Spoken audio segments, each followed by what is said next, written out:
You're good. So this one is called The Morning Song, but morning is spelled M-O-U-R-I-N-G, and it is reflections on a trip to the battlefield at Gettysburg from when I was 14, and I wrote it when I was 14. A crimson-coated cardinal sings a morning song that lingers here long and clear upon a misty dawn. The peacefulness of morning air does not reveal the pain of battles fought the night before, men who died in vain. Fought for sacred reasons on sacred soil held, boys who are now soldiers died and served their country well. On the furrowed field of battle that glowed the night before stands a man alone at hand to tally up the score. In the morning mist he counted 10,000 scattered men who lie alike in crimson coats to never fight again.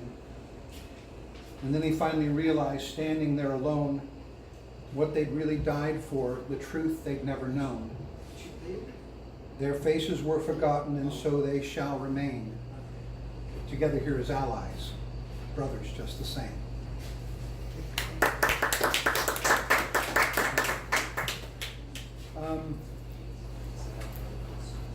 This one I wrote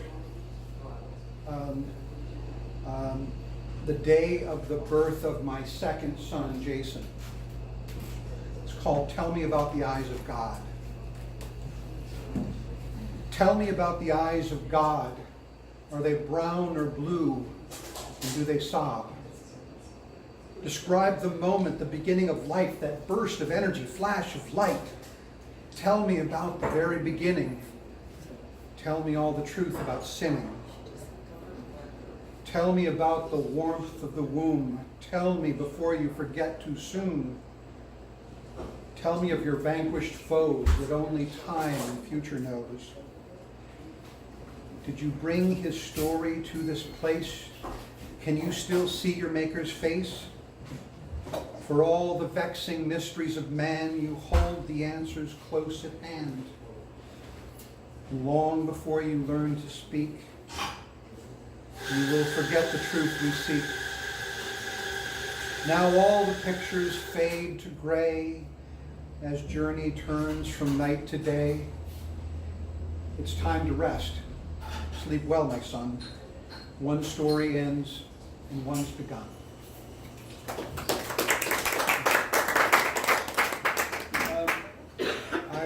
I was moved by the story of being with your mother. I was with my mother her last 5 days when she was in the hospital, and I stayed with her in the room. The first 3 days she could talk to me, the last 2 she could not. And I had some time on my hands, and I wrote this. And when she was no longer able to speak, I read this to her. To Mother, what you gave to me. When I was just the bundle in your tummy sleeping tight, I could not yet see where to go, and then you gave me light. When I was just an infant fearful, crying in the storm, you held me to your bosom. In the dark, you kept me warm. When I was just a young boy struggling with my youth, I wondered which the path to pick, and then you gave me truth. When I was off to college, my hope and money wearing thin, I thought that I could not come home, and then you took me in. When I was off to see the world, I left you all behind, and when I found it cold and hard, to me you were so kind. When I was at my lowest point, a struggle just to cope, I was doubting everything, and then you gave me hope. Every time I flung myself out into the unknown, you were always with me. I was never far from home.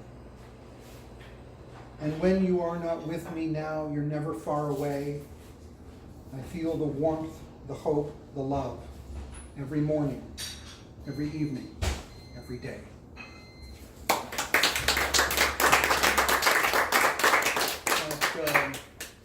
One more here. It got a lot of meaning for me, and this was also written shortly after that time.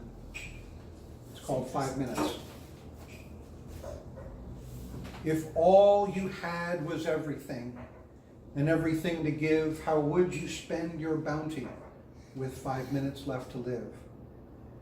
If all the friends you ever knew were here for you to see, how would you share your loving with 5 minutes left to be? If all the time you ever had was running through the glass, how would you spend that moment before your moment passed? With every single sunset your days are flying past, have you paused to ponder which 5 minutes are your last?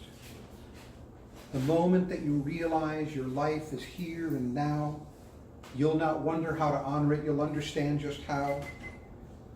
You'll give away the only thing you ever have to give: warmth, friendship, heartfelt love, and life you have to live.